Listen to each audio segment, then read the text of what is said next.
Hello everyone, and welcome back to this corner of new Iridu. And now, Chess Legend has completely taken over my normal gameplay routine. But it is getting lonely at the East rank, so in this video I wanted to share the joys this game mode brings me, briefly talk about the history of auto chess, so you understand better why it's such a big deal to have a game mode like that in ZZZ, and give tips so you can rank up faster. Auto chess gameplay originated in 2019 as a custom mode for Dota 2. It gained popularity really fast, and later had not only received official support, but also influenced multiple game companies into developing their own versions. I personally have witnessed this story unfold in real time, and the seemingly simple but crazy addictive gameplay still holds a special place in my heart. That's why I got quite excited when I have heard about an event in Genshin Impact that implemented some of the auto chess rules. However, Genshin take on auto chess didn't scratch the same itch for me. While I still found it fun, due to its player versus environment nature, it lacked replayability. ZZZ's version, however, takes classic rules of auto chess and builds upon them. Frankly speaking, auto chess doesn't have that much in common with actual chess. Sure, there is a board with pieces on it, but the battles feel very different. The basic gameplay loop consists of a preparation stage, during which you get to interact with the board, the shop and your inventory, and the battle stage, which is automated. In the Chess Legend, you start the game by selecting an agent. Agents have different health and starting coins, and provide various buffs. We will talk about them a bit later. After selecting your agent, you get to the preparation stage. 30 seconds to choose your opening units, which you exchange in the shop for coins. After you have chosen your starting units, drag them onto the board, and your first fight will soon begin with a randomly paired player out of the other 5. After you win or lose this encounter, you get a certain number of coins and shop experience points. And enter the preparation stage again, during which you get to spend your coins, upgrade existing units or pick up new ones. Fiddle with the board as the fight will soon begin, and just like that, preparation and battle stages will continue to alternate.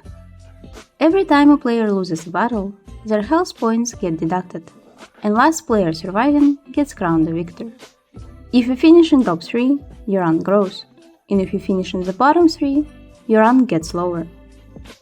Each unit has rarity C, B, A, or S, has a type, and belongs to a faction. Gathering several units of the same type or a faction gives them bonuses in the battle, while obtaining multiples of the same pieces combines them into 2 and 3 star versions with better stats. Units' rarity affects their cost, stats, and a chance to show in the shop. In the beginning of the game, the shop only offers units of the lowest rarity. As you upgrade the shop, the chance to encounter a unit of high rarity increases. You earn shop experience points naturally, by getting 4 every round. Or you can choose to spend coins directly to upgrade the shop faster. The shop offers 4 units at once and refreshes after each battle. It can also be rerolled manually, for the cost of 2 coins. If you need the featured unit, but don't have the coins just yet, you can use the lock function, which will stop the shop from refreshing automatically. Just remember to turn it off after you get the unit you wanted. Unit types are a bit self-explanatory. Playing several health, defense, or attack types give bonuses to their corresponding stats.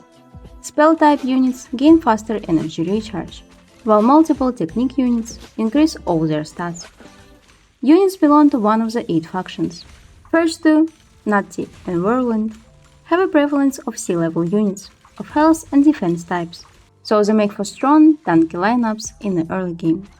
Nazi synergy deals damage to all enemy pieces in the form of electric field, and Whirlwind units gain lifesteal. They heal themselves by a percentage of damage dealt to the enemy. Weapon Candy and Philosopher playstyles feel similar. Both factions have powerful units that are all capable of dealing good damage. Weapon Candy gains stacks in the battle and exchanges stacks for tactical bomb hits on enemy pieces, while Philosophers have faster energy gain and deal extra damage from their skills. These factions consist mostly of B and A rarity units, making them a good direction for the mid-game when the shop is filled with them. Scaredy Cat and Good Samaritan strategies deal most of their damage from one unit, with others being supports. That makes them suitable for situations when you need to catch up fast, but you would want to place them with a tanky unit in the front to distract the enemy. Troublemaker and Cheerleader are unique as they require less units to activate their buffs. Troublemaker faction gives you free pieces and extra coins at the end of the round, and Cheerleaders make for very strong DPSs that at lower faction numbers buff themselves, and at higher, the entire team. At any point of the game you can pick, change, or completely deselect the strategy in the top left corner. It doesn't affect what the shop offers, it's just a visual effect that helps to indicate units for a chosen strategy. Pieces do their best within a faction, but there are some standouts that are good enough on their own and worth picking even without the strategy. The biggest one would be Nightbull, and you have probably noticed that a lot of players choose him. High health and taunt ability keep your opponent busy long enough for your damage dealers to recharge energy and use their skills. While Nightbull is great, without 2-starring him, he will still fall off in the endgame. So don't go out of your way to reroll for him, but do pick him up if he happens to grace your shop with his presence. Usually in auto chess, the shop pool is shared, meaning that if every player is hoarding several copies of the same unit, they are way less likely to show up in the shop. So make a habit of checking what other players are choosing, as you might find better success with less popular strategy. The alternative for Nightbull is Lion. He's still a pretty tanky unit, but is usually less sought for, so when your shop is upgraded to level 5, it's not that hard to 2-star him. The lack of taunt can be dealt with by placing your DPS units on the back of the field. Enemy pieces will attack who is the closest, so make sure that it's Lion. Amelian, Benwolver, and Blackbull are strong self-sufficient DPS units. Regardless of your lineup, at least one of them could significantly boost your winning chances. Lastly, Red Mocus and Bullseye are lower rarity pieces that can still show good damage in the late game. They get better the earlier you can put them on the field, as they buff themselves permanently. But Bullseye full potential is locked behind a crit rate bonus either from Scaredy Cat synergy or equipment, so don't hesitate to replace him if you didn't lock into those. To buy units you need coins. You earn base income that grows as the game progresses, and a victory brings you 1 coin. Having a streak of wins or losses gets you extra coins, 1 for each consecutive victory or loss after the first one, up to a certain amount. At the end of the round you also get interest, 2 coins per each 10 held, up to 6 coins in total. Make sure to not go below 10, 20 or 30 coins to earn interest consistently. If you are somewhere in between, you can buy out the shop on leftover coins. It helps to build strategies, especially if you are in the stage of the game where you still haven't decided what to go for. 1 coin that you earn from victory is added to your bank before the interest is calculated. If you are confident in your units, you can start the battle with 9, 19 or 29 coins, win, and get the next level of interest earnings. Alternatively, select a unit on your bench that you feel comfortable sacrificing, and if you see that the battle is not going smoothly, sell it to get extra interest coins. Due to interest and strict earnings, your early game matters a lot. There are 2 ways to approach building your bank, by winning or by losing. The tactic is dictated by the first couple shops. If there is a synergy or a 2-star unit immediately, your chances of winning become better. Upgrade the shop if you need to place 2 units on the field, and hope that you got the luckiest start. Nutty and Whirlwind lineups shine in this tactic in particular, by allowing you to quickly reach synergies and 2-star units. Losing tactic becomes an option when your first shop consists of mismatched pieces. In that case, I would pick whatever piece you like the most, and wait out. If it happens to win, or the second shop gets better, you can upgrade and try for a winning strategy. Safety and Cryboot are particularly good at winning against all odds, due to Safety skill giving him a shield, or Cryboot being a strong attack type unit. But if your chosen piece loses the first round, and the second shop offers nothing worthy, then lock into losing tactic. If you can, pick up Snap and Boresher for higher earnings from the Troublemaker passive. You would want to keep losing until you gain 30 coins, and start earning interest consistently. Spend whatever is above that amount on shop upgrades until you get to level 4. Usually at this point your health will get uncomfortably low, about 40 points. So at level 4 you will need to transition into the mid-game, and do it fast. Good synergies for that are Philosopher and Poppin' Candy, or Good Samaritan.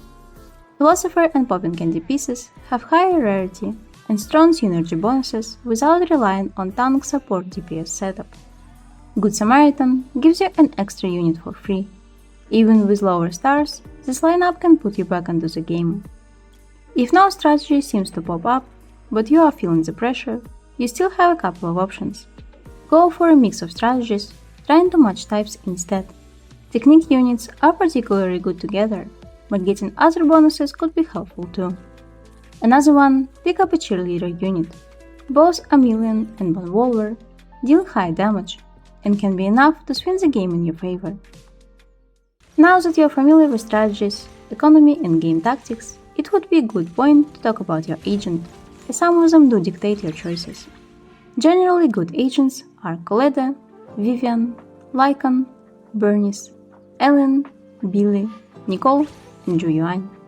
First 3 help you with your earnings, and Lycan is the only agent for whom I would actually advise to use his free shop reroll in the early game to try to lock into the winning tactic.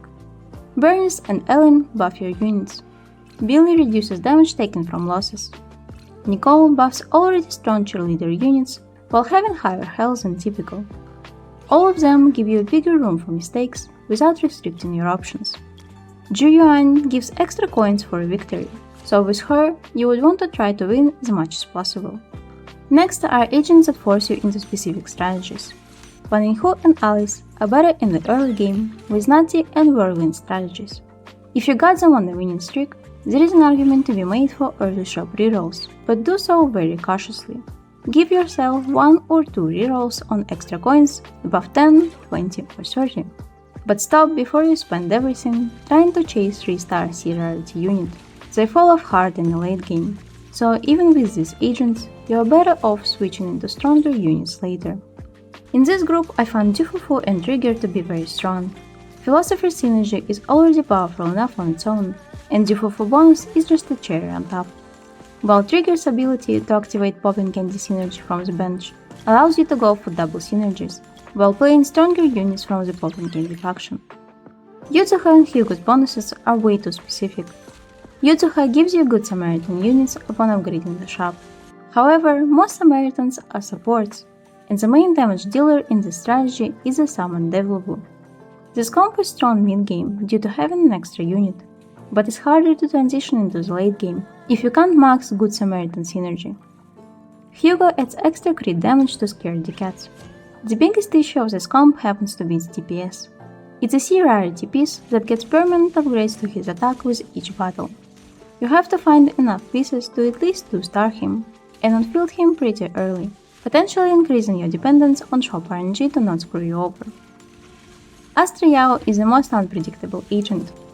How many times have I picked her, only for her to give +1 to Nutty synergy, which is easily reachable as it is. She loses to Ellen in that regard. While Astra can be a huge hit or a huge miss, Ellen giving 2+1s to types is easier to benefit from. Most factions include a variety of types, so she doesn't force you into any strategy in particular, while still enhancing your units. While the bonuses that these agents provide to the factions are really powerful, don't fall into the trap of forcing the strategy if the shop doesn't cooperate. Having strong, upgraded pieces with less synergy can be better than being able to take advantage of the bonus with weaker units. Third group of agents consists of Soldier 11 and Isuan. Both of these agents push you into losing tactic for different reasons. Soldier 11 speeds up the shop upgrade if you keep your bench empty.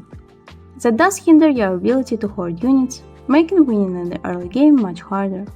But I still find Soldier 11 to be one of the strongest agents if you are patient enough to take the losing streak. That way you will get to shop level 4 much faster and catch up with A rarity pieces. Isuan gives you Boresha right off the bat, and with early snap you can take full advantage of the Troublemaker synergy giving you extra coins and units. However, most Troublemakers are pretty weak, so you will end up losing to stronger opponents in the early game. Final agent, Miyabi, in my opinion, has the weakest bonus. Buffing the last surviving piece is very strong in the early game, but in the late game it's not impactful enough to swing the state of the battle. Last random element that can affect your game are equipment cards that you get to select every 2 rounds. Here I'll give advice generally, without going through each equipment individually. I almost always go for cards that give 16 coins or 3 A rarity units, especially in the early game. Building up to 30 coins is extremely important, and A rank units are much stronger compared to earlier pieces, so it's a must pick if you got it in the first 8 rounds. Equipment that gives +1 to faction bonds is very good, and most higher faction bonds are unreachable without it. Troublemaker 1 allows you to passively earn extra coins with just 1 Troublemaker unit on the field, while still winning with stronger pieces from other factions. Poppin' Candy and Philosopher allow you to reach higher bond tiers with less units. Nutty and Whirlwind equipment contributes to early game success and allows you to keep the synergy going when phasing out units of these factions in the late game. +1 to Cheerleader strategy is also great for these cases, as the full synergy gives nice stat boosts and allows you to carry your earlier units into the late game with 2 strong DPS cheerleaders. Scaredy Cat and Samaritan upgrades could take you from simply reaching top 3 to the first place, with the strong boost that the last tier gives. But as I already mentioned, be cautious to not lock into the strategy way too early and miss other opportunities. Energy equipment and grid bonuses are good for any faction, so pick them up if previously outlined choices are unavailable.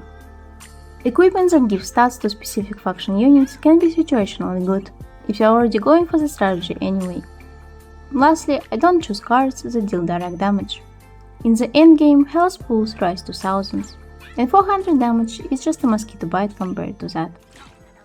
And Chess Legend is only staying with us for the next months, but with the fun that I've been having, I'm already looking forward to the rerun. One mechanic that Chess Legend is missing from the original game mode is an occasional PvE stage that features the boss. Stages like that would give players a breather to better plan their moves. I hope you've enjoyed this video. Usually I don't make content about events in ZZZ due to their fleeting nature. So if you would like something like that in the future, please leave me a like. I will see you soon. Bye bye!